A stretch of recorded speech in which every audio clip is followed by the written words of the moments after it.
पुराचा वेढा पडलेला असताना परिसरात वीज गायब झाली। नागरिकांना सुरक्षित स्थळी हलवण्यात देखील आता सुरुवात झाली आहे।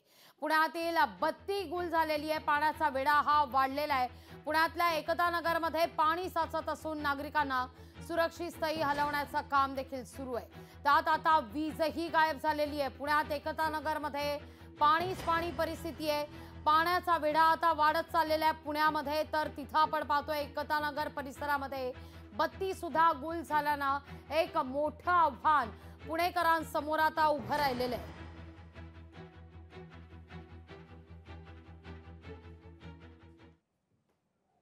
पुण्यातील पुराचा सर्वाधिक फटका बसला तो पुण्यातील सिंहगड रस्त्यावर असलेल्या एकता नगरमध्ये।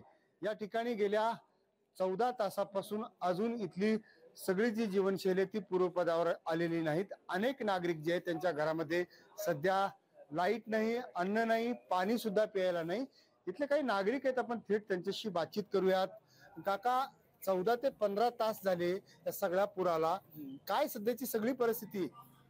काय नाही, पूर आला होता, घराचं सगळं गेले आणि फ्रीज सगळं खाली पडलं। आम्ही वरती ठेवलं तर सगळं खाली आहे आणि मदतीला गेलो तर ते त्या म्हणाले उद्या पंचनामा होईल आणि मग बघू म्हणे। आता 14 तास झाले, कसं तुम्ही सगळं जीवन हे करताय? काय लाईट नाही, काय नाही, प्यायला पाणी नाही, काही नाही, पाणी सोडतात तर पाणी बंद करतात, त्यामुळे सगळं इथं प्रॉब्लेम निर्माण झालेला आहे।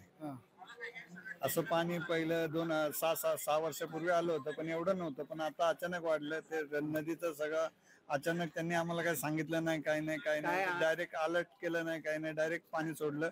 3:30 वाजल्यापासून अग्निशामकचे वगैरे लोक इथं काम कार्यरत आहेत। 14 तास झालं, तुम्ही काय खाल्ले पाणी वगैरे? खाण्याची वगैरे त्यांनी व्यवस्था केलेली, इथले स्थानिक नगरसेवक। आपण बघू शकतो की या ठिकाणी 14 तासापासून यांचं सगळं जे जीवनशैली आहे ती पूर्णपणे थांबलेली आहे। यांच्या घरामध्ये पाणी घुसलेलं आहे। खरं तर मोठा संकट जो आहे तो या ठिकाणी या सगळ्या एकता नगर। लोकशाही मराठी ऐका, पहा, जागरूक रहा।